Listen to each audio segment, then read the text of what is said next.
Welcome to Uncle's Channel. Thanks for watching today, and let's go into the Switch 2 news roundup for April the 8th. Now, once again, Nintendo cannot have a single day of all positive news. Anytime they do something really beneficial for the system, they pretty much match it immediately with something that's going to have its detractors and haters at the same time. And so let's go ahead and jump into the good news first. Now, the good news is they've announced that the keycard cartridges, you know, the Switch 2 games actually have just part of the game on the cartridge you put into your system, and then it has a key code to download the rest of the game on your system. They've announced that those key card or those key codes are not exclusive to that one particular system. So if you want to loan the game to a friend, they can simply take that same cartridge, just like a regular cartridge, put it into their system, and it's going to download off the internet. And so there's no like exclusivity or just simply having it locked to one particular console. So which means if you buy a game physically that has a key card download, you can still loan it to friends. And it's going to function exactly the same way, except when the online eventually goes off in many years, that game will be rendered useless. But as far as like currently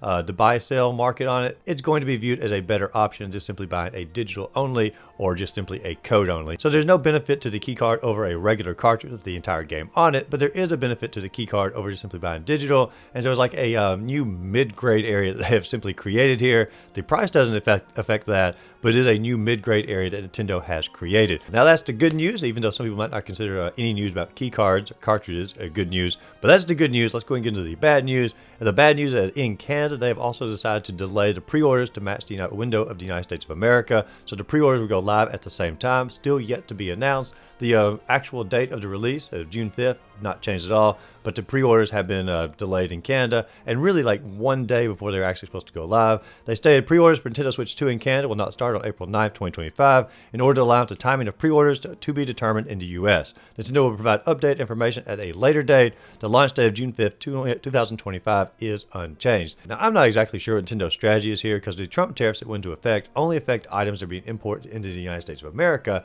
and not items that are being imported into Canada from across the world. And so Canada actually has a free trade agreement with Vietnam, and so the consoles that are being produced in Vietnam shouldn't have any extra tariffs on it. So I'm not sure why Nintendo would need to delay Canada in any form or fashion. If anything, it's just simply going to annoy Canadians, because now they are being delayed from pre-orders to match the United States of America, even though they have nothing to do with the actual tariff that's been put in place on Vietnam. I don't know, it just seems really random to enforce a pre-order delay on Canada to match the United States of America, even though the trade agreements are completely different between the two countries here. Perhaps that has to deal with the idea that some Americans might try to pre-order in Canada, have it shipped across the border, and they don't want to deal with that confusion. I don't know, it just seems really odd to delay the pre-orders in Canada, but regardless, pre-orders in Canada have officially been delayed. And then for the last bit of news today, we're going to talk about Doug Bowser, who did acknowledge the $449 price tag at the moment anyway. It could very well go up and is expected to go up here in North America, or at least the United States, perhaps Canada, I'm not really sure. But Doug Bowser basically talked about the exclusivity of the price and how it's going to basically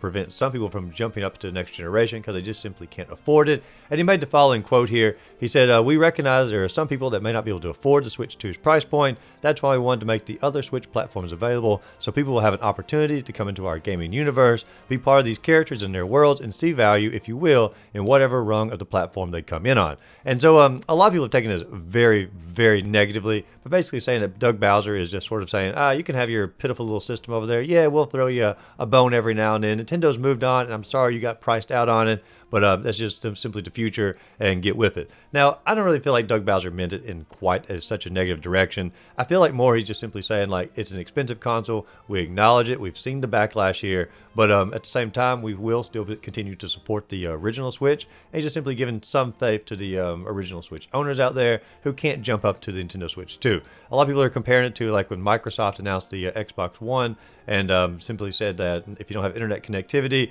the Xbox 60 is still available to you. And they said in sort of a snarky way. And some people are saying that Doug Bowser is doing the exact same thing with Nintendo here. And I just simply don't get quite that same impression, because he's simply saying like, hey, we want you to be part of it. It talks about the gaming universe. We see the value, if you will, in whatever platform you come in on. And so like, I feel like he's a much, calmer message about it. But I do understand that things are very high with the tensions at Nintendo and people who are, Nintendo fans out there.